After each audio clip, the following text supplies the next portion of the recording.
Dear listeners, welcome to this tranquil journey through the medieval European countryside. As you settle in and enjoy a moment of peace and relaxation, I invite you to share in the comments where in the world you are and what time it is in your location. I always love to see how far-reaching our night owl community is. If you enjoy immersing yourself in rich historical stories to unwind, please consider subscribing for more soothing tales like this one. Imagine yourself slowly walking along a cobblestone path, your footsteps echoing softly in the mist. This is a medieval village caressed by morning fog, sometime around the year 1200 on an autumn dawn. The air carries the scent of damp earth, mingled with the sweet aroma of baking bread from afar. Church bells ring out across the distant mountains, their sound both solemn and gentle, as if singing an eternal requiem for this ancient world. In this era, the boundary between life and death seemed more blurred than we understand today. Part 1. Medieval Concepts of Death. Let our thoughts drift gently to that distant age, when people's understanding of death was vastly different from our own. In medieval Europe, death was not merely the end of life, but a mysterious transition that required careful handling. The villagers believed that after the soul departed the body, it would embark on a long journey.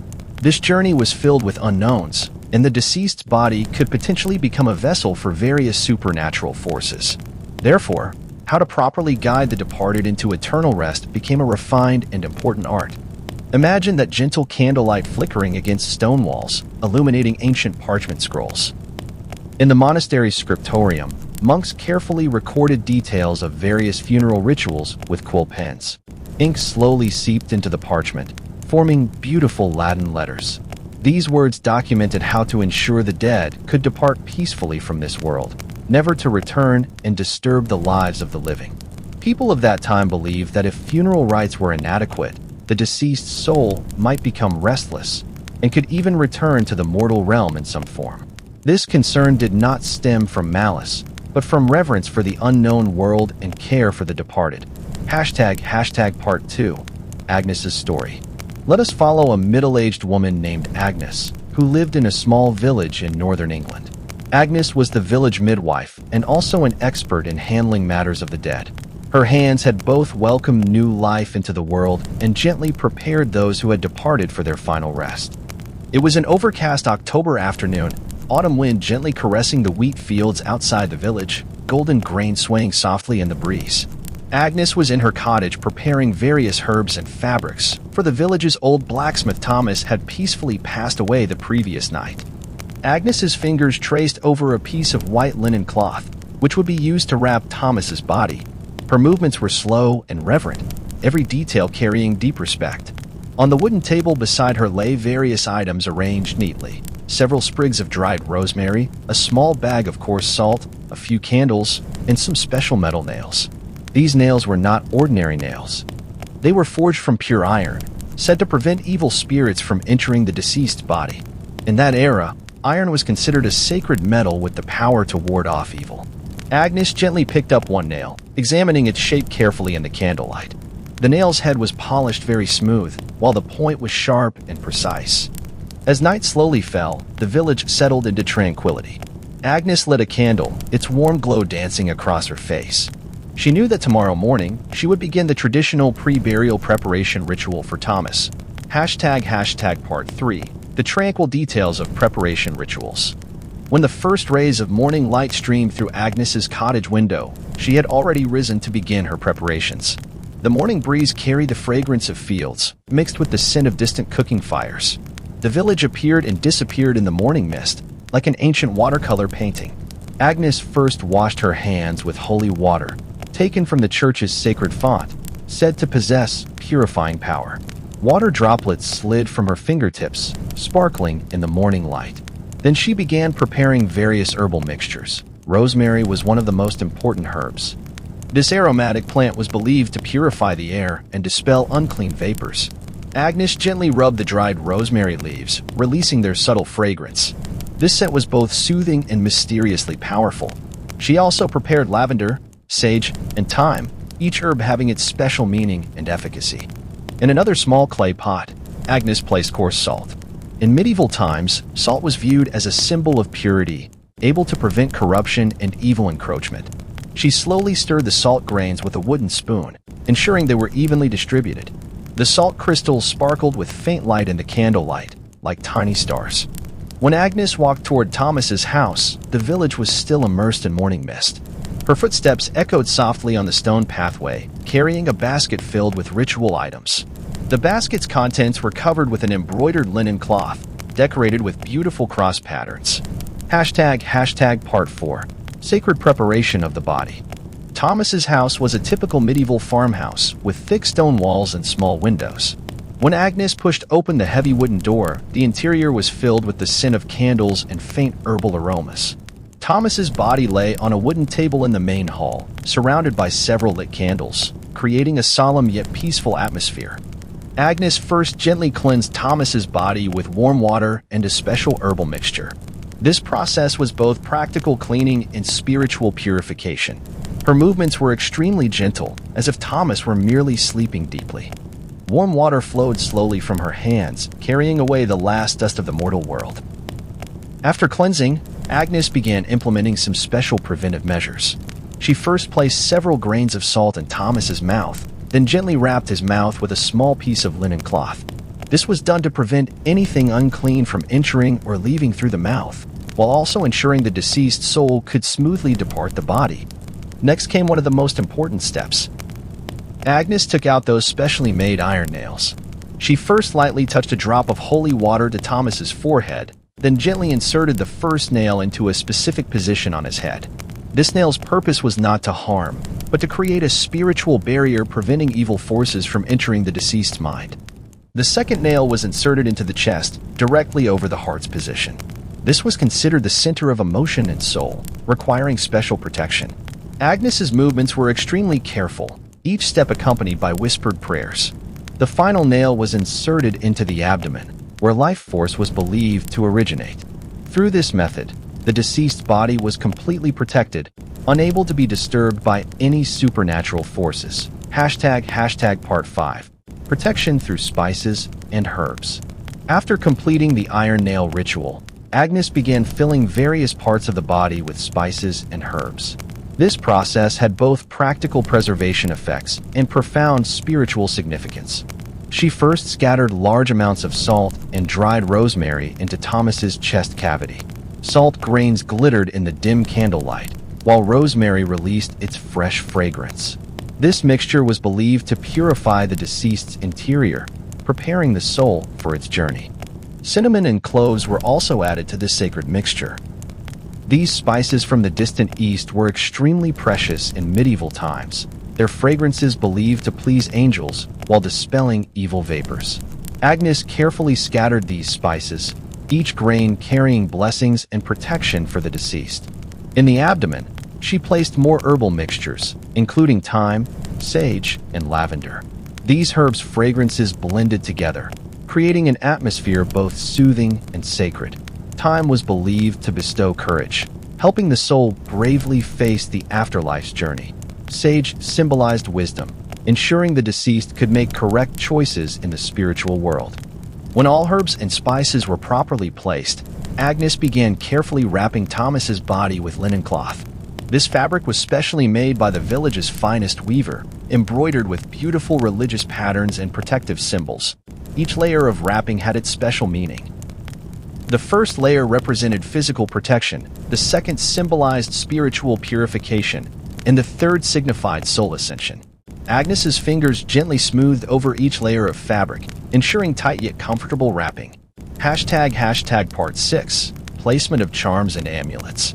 Before the body was completely wrapped, Agnes needed to perform one final important ritual, placing various charms and amulets. These items were believed to provide additional protection and guidance for the deceased's journey in the afterlife. She first drew from her bosom a small silver cross. This cross was brought back by Thomas from a pilgrimage to the Holy Land in his youth, inscribed with fine Latin text. Agnes gently placed it on Thomas's chest, the silver gleaming in the candlelight. Silver was considered the moon's metal, possessing purifying and protective powers. Next, she placed a small piece of holy relic in Thomas's right hand, supposedly a bone fragment from a saint. This bone piece was wrapped in silk and sewn with gold thread. Holy relics were believed to possess powerful sacred strength, able to provide direct protection from heaven for the deceased. In the left hand, Agnes placed an ancient amulet. This was a bronze disc carved with mysterious symbols, said to date back to Roman times. The disc symbols included patterns of sun, moon, and stars, along with some ancient runes. These symbols were believed to help the deceased find the correct direction in the spiritual world. At Thomas's feet, Agnes placed a small bag of specially prepared soil. This earth came from the village church's cemetery, blessed multiple times by the priest. This sacred soil was believed to connect the deceased with their final resting place through spiritual bonds. Finally, she sewed several small bells onto the outer wrapping. The sound of these bells was believed to drive away evil spirits while providing musical comfort to the deceased soul. When gentle breezes stirred, the bells would chime softly, beautiful as angels' songs. ## Part 7. Brother Bruno's Witness. When Agnes completed all preparation work on Thomas's body, the village priest Brother Bruno arrived at the scene. Bruno was a gentle old man over 60, his white beard appearing especially solemn in the candlelight. His arrival marked the formal beginning of the funeral ceremony. Brother Bruno first carefully examined Agnes's work. His gaze was both professional and compassionate, giving serious attention to every detail. When he saw the iron nails properly placed in designated positions, he nodded with satisfaction. When he smelled the sacred fragrance emanating from the herbal mixture, his face showed contentment. The monk drew from his bag a thick prayer book, its pages yellowed from years of use. He turned to specific pages and began softly reciting ancient Latin prayers. These prayers were specially written for the deceased souls, each syllable carrying deep blessings and protection. Requiem aeternam dona eis domini. The monk's voice echoed softly in the cottage, like distant mountain echoes. These ancient words traverse time and space, connecting the living with the dead, earth with heaven. Agnes stood quietly beside him, hands clasped, lips moving slightly, following the monk's prayers. Brother Bruno also carried special holy water. This water was specially blessed at Easter, possessing the strongest purifying power. He used a small silver aspergillum to gently sprinkle holy water around Thomas's body. Each water droplet sparkled with sacred light, pure as heavenly dew. After the sprinkling ceremony, the monk began slowly walking around the body, reciting specific scriptures with each circuit. This ritual was called encircling blessing, intended to create a sacred protective circle around the deceased, ensuring no evil forces could approach. ## Part 8. Collective community ritual. As evening fell, other residents of the village began gathering at Thomas's house. Each brought special items as final tribute and protection for the deceased. Old blacksmith Hans brought a small iron hammer. This hammer had been used by Thomas in his youth, engraved with his initials. Hans gently placed the hammer beside Thomas, symbolizing that the deceased would carry his lifelong work skills into the afterlife. The hammer's metal surface gleamed in the candlelight, bearing countless days and nights of diligent labor. Village baker Mary brought a small piece of special bread, made with the purest flour and holy water. The bread was wrapped in white cloth, emanating warm fragrance. In medieval times, bread was not only a symbol of life but also represented spiritual nourishment. Young shepherd Peter contributed a tuft of his most precious wool. This wool came from his favorite sheep, soft as clouds.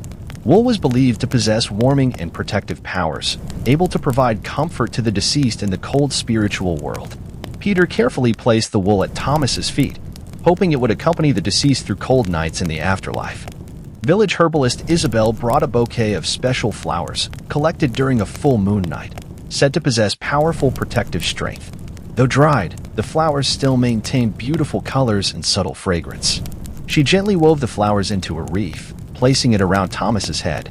As each villager placed their offering, they softly spoke words of blessing. These words, though simple, were filled with sincere emotion and deep respect.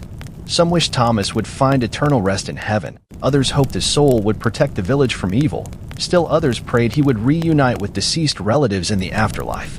## Part 9. Special Protective Measures. After all villagers had offered their tributes, Agnes began implementing more special protective measures. These measures were ancient wisdom passed down through generations, specifically designed to ensure the dead would not return to the mortal world in any form to disturb the living. She first tied special red cords at Thomas's joint points. These ropes were made from linen thread spun by unmarried maidens and dyed red. believed to possess powerful protective strength. The knots were tied in a very special way, using the ancient Solomon's knot pattern, said to have the ability to bind evil forces. Agnes's fingers skillfully wove these knots, each movement filled with focus and devotion. Next, she placed 2 ancient copper coins on Thomas's eyelids. These coins were engraved with cross patterns, specially prepared for the deceased. The coin's function was not only the traditional fairy fee, but more importantly, they could seal the deceased's vision, preventing them from seeing mortal scenes and developing attachment. The coin's weight pressed gently on the eyelids, gentle as a mother's palm. Agnes also placed special beeswax in Thomas's ears. This beeswax was mixed with holy oil and lavender essence, effectively sealing the auditory passages. This was done to prevent the deceased from hearing the calls of the living and wanting to return to the mortal world. The beeswax was soft and warm, emanating subtle floral fragrance, providing final sensory comfort to the deceased. After all openings were properly sealed, Agnes began scattering a circle of fine salt around Thomas's body. This salt circle was considered one of the most powerful protective barriers, impenetrable to any supernatural force. Salt grains formed a perfect circle on the ground, each grain sparkling with pure light. Agnes scattered salt while softly reciting ancient incantations learned from her grandmother, containing centuries of wisdom. Part 10. Sacred creation of the coffin. Meanwhile, village carpenter John was completing the final work on Thomas's coffin in his workshop. This coffin was not an ordinary wooden box, but an artwork filled with sacred meaning. John selected specially treated oak wood. This oak came from a 300-year-old ancient tree near the village, blessed by multiple saints. The oak's grain was clear and beautiful, emanating subtle wood fragrance. John carved the coffin's surface with the finest tools, each cut filled with respect for the deceased. The coffin's interior was covered with the softest linen. These fabrics were specially made by the village's finest textile worker, embroidered with beautiful religious patterns. Angels' wings seemed to flutter gently in the candlelight, cross patterns emanating sacred radiance. The fabric's texture was smooth as silk, providing the most comfortable resting environment for the deceased. At the coffin's bottom, John scattered a layer of special herbal mixture. This mixture included rosemary, lavender, frankincense, and myrrh. These precious spices blended together, creating a fragrance both sacred and soothing. When Thomas's body was placed in the coffin, these spices would continue emanating fragrance, providing aromatic companionship for his eternal rest. The coffin lid was carved with Thomas's name and a brief Latin inscription, "Rest in the Lord's embrace." These words were carved by John with the finest craftsmanship, each letter neat and beautiful. Around the inscription, he also carved patterns of grapevines and wheat sheaves, symbolizing eternal life and harvest. The coffin's 4 corners were fitted with specially made iron corner guards. These corner guards not only had the practical function of protecting the coffin, but were more importantly believed to prevent evil forces from entering. Each corner guard was engraved with protective symbols, including crosses, pentagrams, and ancient runes. John recited a prayer with each installation, imbuing the coffin with sacred power. Part 11. Final sealing ritual. When night had completely fallen, it was time to perform the final sealing ritual. This was the most important part of the entire funeral process, ensuring Thomas could safely transition to the afterlife while never returning to the mortal world. Agnes first lit a specially made black candle. This candle was made from special beeswax mixed with various sacred herbs and spices. The candle's flame danced in the darkness, emanating mysterious yet solemn light. Black here did not represent evil, but symbolized profound wisdom and reverence for the unknown. Brother Bruno began reciting the final sealing prayers. These prayers were written in ancient Latin, involving protection of the deceased soul and expulsion of evil forces. The monk's voice echoed in the night sky, deep and powerful like ancient echoes. Each syllable carried sacred power, providing spiritual support for the upcoming sealing ritual. Agnes took out a special iron nail, the most important of all nails. This nail was called the sealing nail, longer and thicker than others, its head carved with complex religious symbols. Agnes carefully inserted this nail into Thomas's heart position, symbolizing the final sealing of the deceased body. The nail made a slight sound upon insertion, like an ancient lock closing. Subsequently, she drew a larger protective circle around Thomas's body. This circle was drawn with specially made holy oil, mixed with frankincense, myrrh, and rose essential oil. The circle's diameter perfectly encompassed the entire body, forming a perfect protective barrier. Agnes drew the circle while softly reciting sealing incantations, requesting angels to guard this circle and ensure no evil force could cross it. When the circle was completed, the monk placed a white candle at each of the circle's 4 directions. These 4 candles represented the 4 archangels: Michael, Gabriel, Raphael, and Uriel. As each candle was lit, the monk recited the corresponding archangel's name and duties. These sacred lights would guard Thomas's body until final burial. Part 12. Community Vigil. After completing the sealing ritual, the entire village began the traditional vigil. This was not a sorrowful gathering, but a community ceremony filled with love, memories, and protective meaning. Villagers sat around Thomas's body, each lighting a small candle. These small candles' light converged together, creating a warm and sacred atmosphere in the room. Candlelight danced on each person's face, illuminating their devout and peaceful expressions. No one spoke, but everyone's heart was filled with beautiful memories of Thomas and deep blessings. Old village elder Edwin began softly telling stories of Thomas's life. He used gentle and slow tones to describe how Thomas learned blacksmithing, how he helped villagers repair tools, how he generously shared food during difficult times.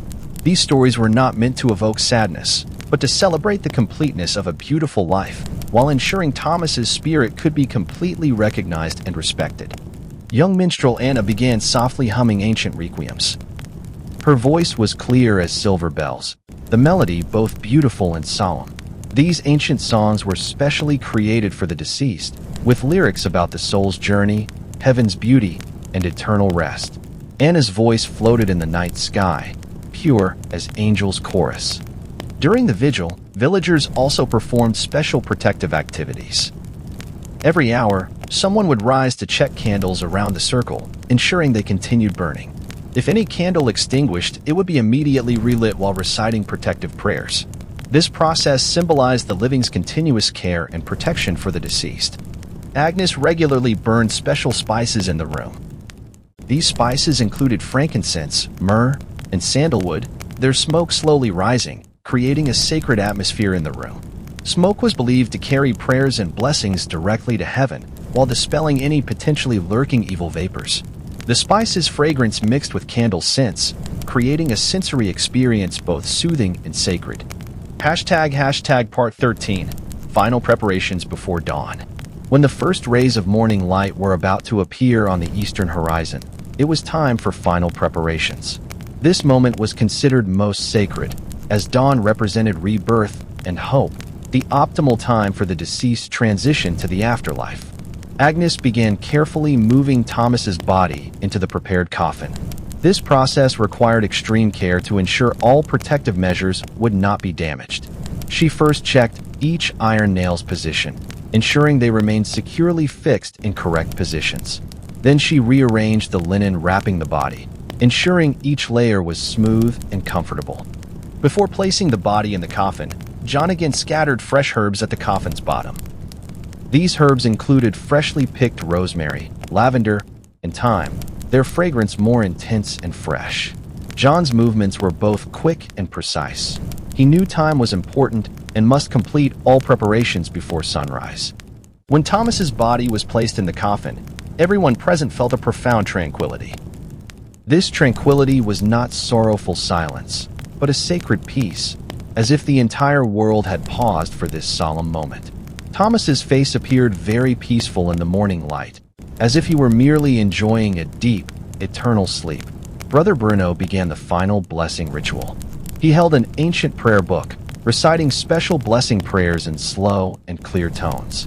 These prayers were specially created for the soon-to-be buried deceased, involving wishes for the soul's safe journey and prayers for heavenly acceptance. The monk's voice echoed in the morning breeze, long as distant church bells. Agnes placed a small piece of holy relic at each of the coffin's 4 corners. These relics were collected from different holy places, including sacred bone fragments, holy soil, and sacred stones. Each relic was wrapped in silk and sewn with gold thread. These sacred items would provide powerful protection and guidance for Thomas's journey in the afterlife. Hashtag Part 14. Organization of the funeral procession. When the sun had just risen, the funeral procession began gathering in front of Thomas's house. This procession's organization followed strict traditional rules, with each person's position and role having specific meaning. At the procession's front were two boys holding crosses. These two boys wore white vestments, their faces solemn yet innocent. The crosses they held were made of silver, gleaming in the morning light. These two crosses served to clear the way for the entire procession, driving away any evil forces that might exist on the path. Immediately following the crosses was Brother Bruno. He held a thick prayer book, walking while softly reciting scriptures. The monk's robe fluttered gently in the morning breeze, his step steady and devout. His role was to provide spiritual guidance and protection for the entire funeral process. Behind the monk were 4 village men responsible for carrying Thomas's coffin. These 4 men were all Thomas's good friends in life, chosen to bear this sacred responsibility. The coffin was covered with purple silk embroidered with golden crosses, the silk fluttering gently in the breeze. The pallbearer's steps were slow and steady, each step filled with respect for the deceased. On both sides of the coffin, 2 women each held lit candles. These candles served to illuminate Thomas's final journey while driving away evil forces that might lurk in darkness. The women wore black cloaks with white veils covering their heads, their steps light and devout. The candles' flames flickered in the morning breeze but never extinguished. At the procession's rear were all other villagers. Each held a white flower, picked at dawn and still bearing morning dew. The villagers' expressions were both sad and peaceful. They knew this was not only a farewell ceremony but a sacred ritual to ensure Thomas could safely transition to the afterlife. Hashtag Part 15. Journey to the cemetery. The funeral procession slowly passed through the village's cobblestone streets, heading to the ancient cemetery outside the village. This pathway was called the Soul's Path, said to be the route deceased souls would take to the afterlife. Both sides of the path had been scattered with salt and holy water by villagers in advance. These protective substances created a sacred passage, ensuring Thomas's soul could pass safely. Salt grains sparkled in the morning light, while holy water emanated subtle fragrance. This passage would protect the soul from any evil interference. When the procession passed through the village square, all shops had closed their doors and windows.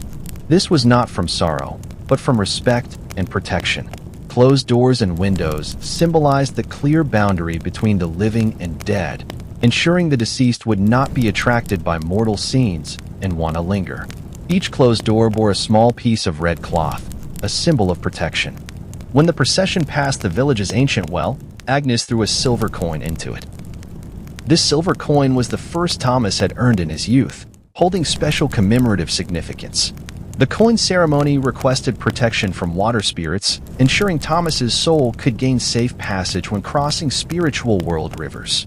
The silver coin sparkled in the water, then slowly sank to the well's bottom. The procession left the village, walking onto the country path leading to the cemetery.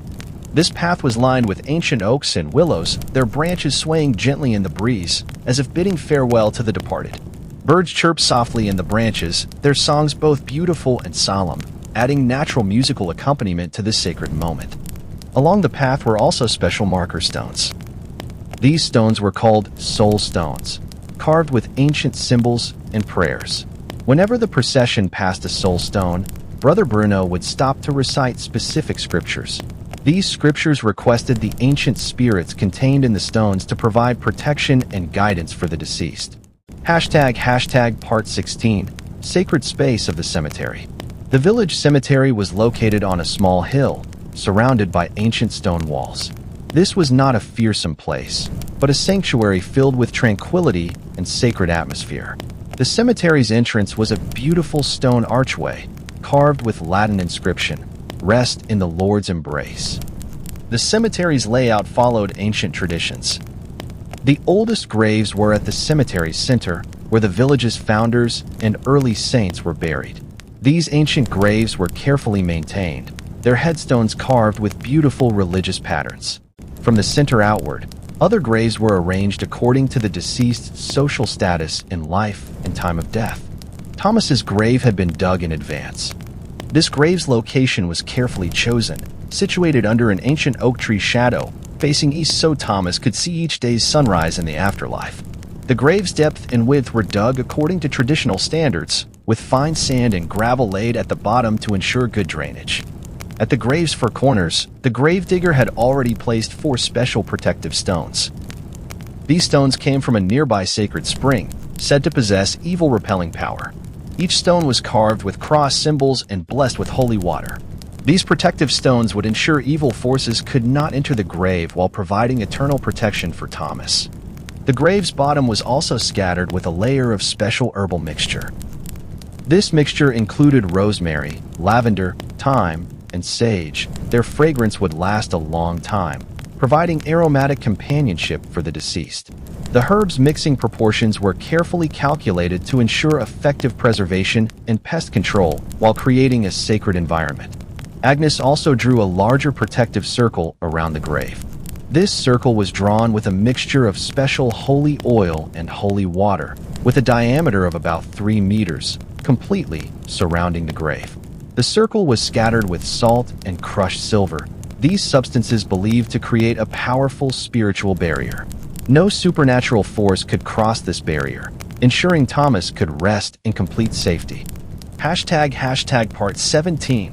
Final burial ritual. When the funeral procession reached the cemetery, the sun had fully risen, golden sunlight bathing the entire cemetery, creating an atmosphere both solemn and warm. This was the perfect moment for the final burial ritual. Brother Bruno first performed opening prayers at the graveside. His voice echoed clearly in the morning breeze. The prayers content requesting God to accept Thomas's soul while asking angels to protect his journey in the afterlife. The monk's words were filled with love and hope, setting a sacred tone for the upcoming burial ritual. The coffin was slowly and carefully lowered into the grave. The 4 pallbearers used specially made ropes, ensuring the coffin could descend smoothly. The ropes were made from the finest linen, woven with protective symbols. When the coffin touched the grave's bottom, it made a slight sound, marking Thomas's final separation from the mortal world. Agnes first threw a handful of sacred soil into the grave. This soil came from the Holy Land of Jerusalem, precious material brought back by village pilgrims years ago. The sacred soil spread gently over the coffin, symbolizing Thomas's spiritual connection to the Holy Land. This sacred soil would provide protection from the most sacred of places. Each villager threw a white flower into the grave. These flowers formed a beautiful covering over the coffin, white petals contrasting sharply with the dark coffin. The flower's fragrance mixed with herb scent, creating a sensory experience both beautiful and sacred. These flowers would accompany Thomas through his initial time underground. Brother Bruno recited final prayers. These prayers were specially created for burial ceremonies, involving final blessings for the deceased and prayers for their soul's safety. The monk's voice echoed in the cemetery, each word carrying deep love and protection. After prayers concluded, everyone present bowed their heads in silent tribute. Part 18. Sacred covering of soil. After final prayers ended, the ritual of filling the grave began. This was not a simple physical process, but a sacred ceremony filled with symbolic meaning and protective power. The gravedigger first scattered a layer of specially mixed soil. This soil was collected from 7 different sacred places, including beneath church altars, saints' burial grounds, ancient monastery gardens, and others. Each type of soil possessed special protective power. Mixed together, they formed a powerful protective layer. The soil's colors varied slightly, showing rich color variations in the sunlight. Next came a layer of ordinary earth, but this soil had also undergone special treatment. Before use, this soil was exposed to full moonlight for an entire night, said to purify negative energies within while enhancing protective power. The soil's texture was soft and fine, producing no harsh sounds during burial, ensuring the ceremony's solemnity and tranquility. With each layer of soil filled, Agnes scattered salt and holy water over it. This process created multiple layers of protective barriers, each with specific functions. Salt's role was preventing corruption and evil intrusion. Holy water provided sacred purifying power. As soil layers increased, protective power continued accumulating. During the filling process, Brother Bruno continuously recited protective scriptures. These scriptures requested God's protection, ensuring Thomas's rest would not be disturbed by any force. The monk's voice mixed with the sound of filling soil, creating a rhythm both solemn and soothing.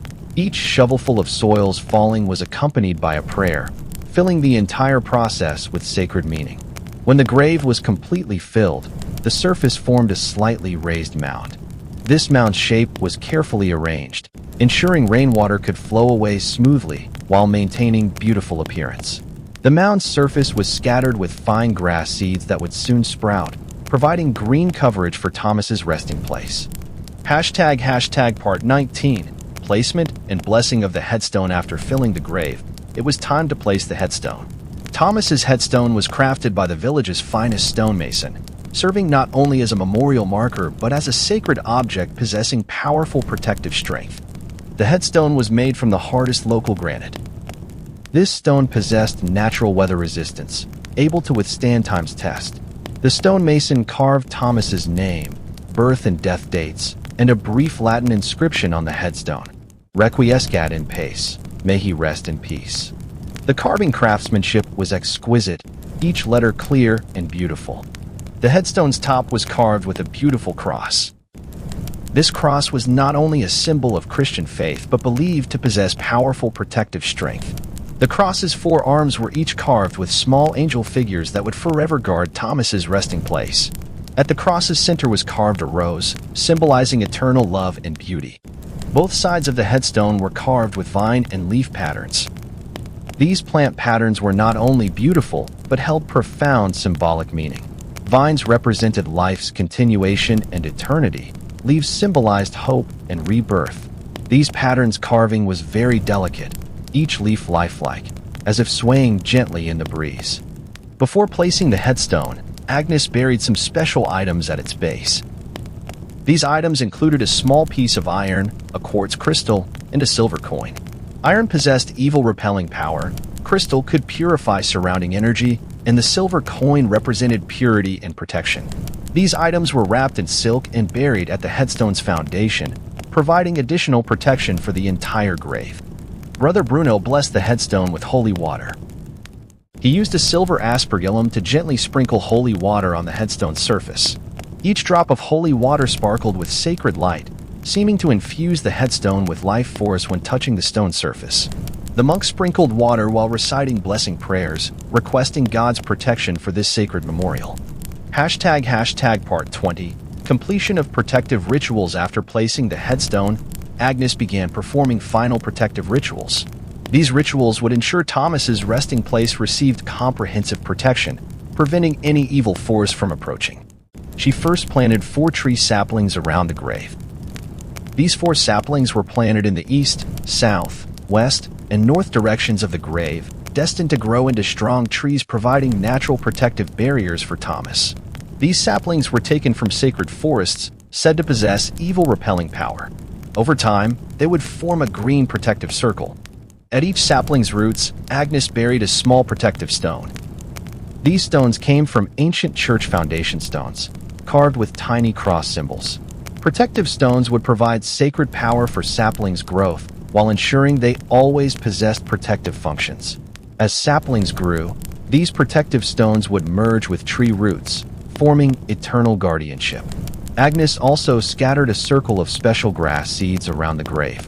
These seeds mixed ordinary grass seeds with seeds from protective plants, including lavender, rosemary, and thyme. When these plants grew, they would release natural protective vapors, dispelling any unclean forces. Simultaneously, these aromatic plants would bring beautiful colors and pleasant fragrances to the entire grave. Finally, Brother Bruno buried a holy relic at each of the grave's 4 corners. These relics were collected from different holy places, including saints' bone fragments, holy soil, and sacred stones. Each relic was wrapped in silk and sewn with gold thread. These 4 relics would form a powerful protective network underground, ensuring Thomas's resting place would forever be guarded by sacred forces. Part 21. Community commitment and responsibility. The final part of the burial ceremony was community members' commitment to Thomas's resting place. This was not only respect for the deceased, but an important guarantee ensuring all protective measures could remain effective long-term. village elder Edwin made solemn commitments on behalf of the entire community. He promised villagers would regularly visit Thomas's grave to check if all protective measures remained intact. If any problems were discovered, immediate repairs would be made. This commitment was not only moral obligation, but stemmed from care for the deceased's rest and consideration for the living's safety. Agnes was formally appointed as guardian of Thomas's grave. She would be responsible for regularly checking if iron nails were loose, protective circles intact, and herbs needed replacement. As the village's most experienced expert in death matters, Agnes deeply understood these protective measures' importance and promised to fulfill this sacred duty with utmost responsibility. Villagers also established a rotation vigil plan. During the first month after Thomas's burial, villagers would keep vigil near the grave each night, ensuring no abnormal situations occurred. Vigil keepers would carry holy water, iron weapons, and protective amulets, immediately taking corresponding protective measures if any supernatural activity signs were discovered. Brother Bruno promised to hold weekly memorial masses for Thomas. These masses would provide continuous spiritual support for Thomas's soul while strengthening the sacred atmosphere around the grave. The monk also promised to perform special blessing ceremonies at the grave during important religious holidays, ensuring all protective measures maintained strongest efficacy. Village youth were assigned to learn traditional protective knowledge. This knowledge included how to identify supernatural activity signs, how to make protective charms, how to perform exorcism rituals, and more. Through this method, ancient wisdom would be passed down, ensuring future generations could effectively protect the dead's rest and the living's safety. ## Part 22. Seasonal maintenance rituals. As seasons changed, Thomas's grave required different maintenance rituals. These seasonal protective measures ensured the grave could maintain strongest protective power regardless of the time of year. In spring, Agnes would plant new protective plants around the grave. Spring was the season of life's revival and also when various supernatural forces were most active. Agnes would supplement lavender, rosemary, and other protective herbs around the grave. These plants' fresh vitality would strengthen the grave's protective barriers, while their fragrance created a more pleasant environment. Summer solstice was the most important protective ritual time of the year. On this day, the sun's power reached its peak, considered the most effective time for expelling evil. Agnes would use a magnifying glass to focus sunlight at noon, igniting special spices to produce smoke that would purify the entire grave's atmosphere. This ritual, called solar purification, had powerful protective effects. In autumn, protective charms around the grave needed replacement. After a year of wind and rain, many charms' power would gradually weaken, requiring timely replacement. Agnes would check if protective stones buried underground remained intact, redraw protective circles, and replace with new holy water. These autumn maintenance works ensured the grave could maintain strong protective power through the coming winter. Winter solstice rituals were most special. This was the longest night of the year, and when evil forces were strongest. Villagers would light a circle of bonfires around Thomas's grave, fires lasting the entire night. Bonfires could not only dispel darkness and cold, but more importantly, their light was believed to drive away any evil forces attempting to approach. At each important religious holiday, Brother Bruno would visit the grave for special blessing ceremonies. These rituals included Easter's rebirth blessing, Halloween's protection strengthening, Christmas's peace prayers, and others. Each ceremony would infuse new sacred power into the grave, ensuring Thomas's resting place always received strongest protection. ## Part 23. Verification. After 1 year. 1 year after Thomas's burial, villagers conducted comprehensive inspection to confirm all protective measures were operating well. This inspection was not only technical verification, but a test of the entire community's protective capabilities. Agnes first carefully examined the grave's physical condition. She found all iron nails still firmly fixed in original positions, showing no signs of loosening or corrosion. Though protective circles were no longer obvious on the ground surface, special testing methods revealed their protective power remained strong. The headstone showed no damage. Carved words and patterns remained clear and visible. Protective plants planted around the grave were growing well. Lavender had bloomed with beautiful purple flowers. Rosemary grew lush and green. Thyme's fragrance was more intense. These plants not only provided natural protective barriers for the grave, but created a beautiful and tranquil environment. Their growth condition indicated the grave's energy field was harmonious and positive. Brother Bruno conducted spiritual condition inspection. He performed special prayer rituals around the grave, carefully sensing for any abnormal spiritual activity. Inspection results were satisfactory. No supernatural activity signs were discovered. The atmosphere around the grave was peaceful and sacred. This indicated all protective measures had performed their intended functions. Villagers also shared their observations from the past year. No one reported any abnormal phenomena related to Thomas. No one had seen suspicious apparitions or heard strange sounds. Conversely, many mentioned feeling profound peace and tranquility when passing the grave. This feeling proved Thomas had indeed peacefully transitioned to the afterlife. This successful inspection proved the effectiveness of medieval protective rituals. Through careful preparation, devout ceremonies, and continuous maintenance, villagers successfully ensured Thomas's rest while protecting the entire community from any supernatural threats. This successful case would become an example for other villages to learn from and add new confidence to ancient protective traditions. Part 24. Inheritance and Development of Traditions. Thomas's successful burial became a model for the entire region, with people from other villages coming to learn these effective protective methods. This promoted further development and refinement of traditional funeral protective rituals. Agnes began training midwives and healers from other villages. She unreservedly passed on her years of accumulated experience and knowledge to apprentices. This training included how to correctly use iron nails, how to prepare protective herbs, how to draw effective protective circles, and other practical skills. Each skill was accompanied by a theoretical explanation, ensuring apprentices not only learned operations but understood underlying principles. Brother Bruno compiled a detailed ritual manual. This manual recorded complete funeral protective ritual procedures, from initial body preparation to final community maintenance. The manual was written in both Latin and local language, ensuring people of different cultural backgrounds could understand and use it.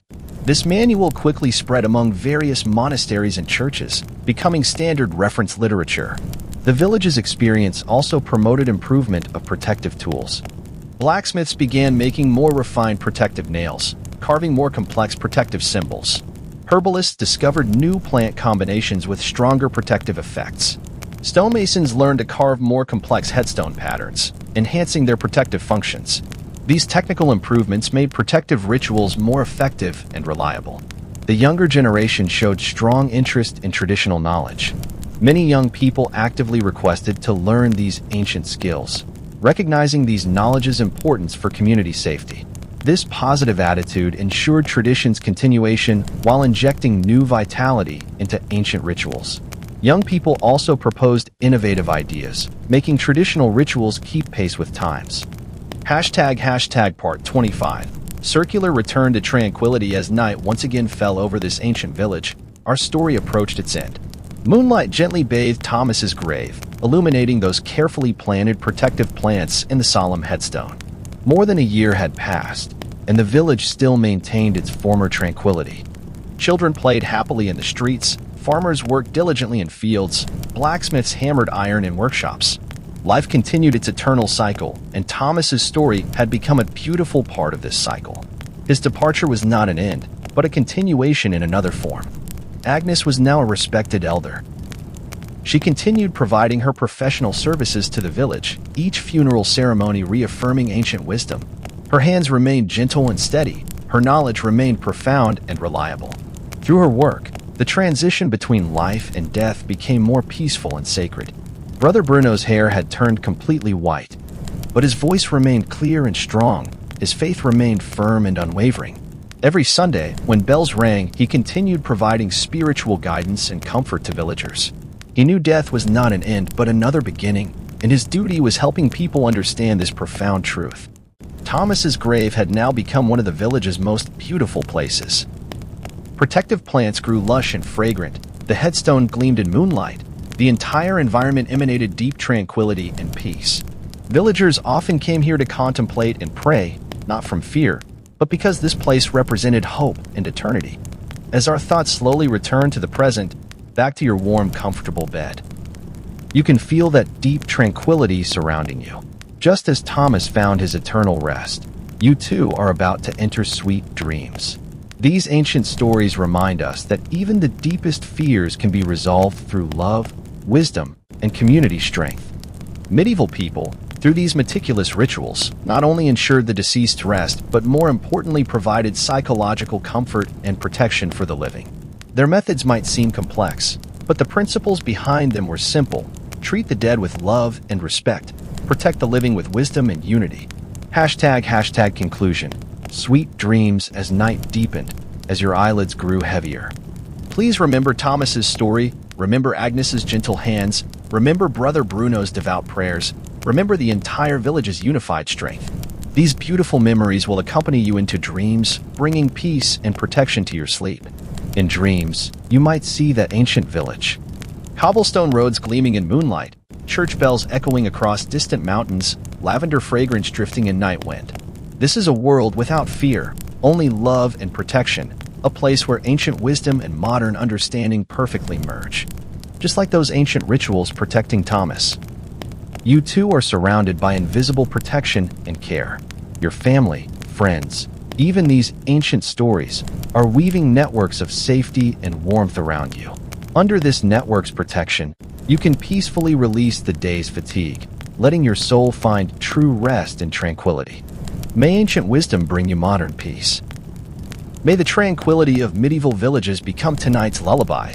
May Thomas's rest become the beginning of your sweet dreams. Throughout history's long river, countless generations have sought the same things: love, protection, understanding, and ultimate rest. Dear listeners, I bid you good night.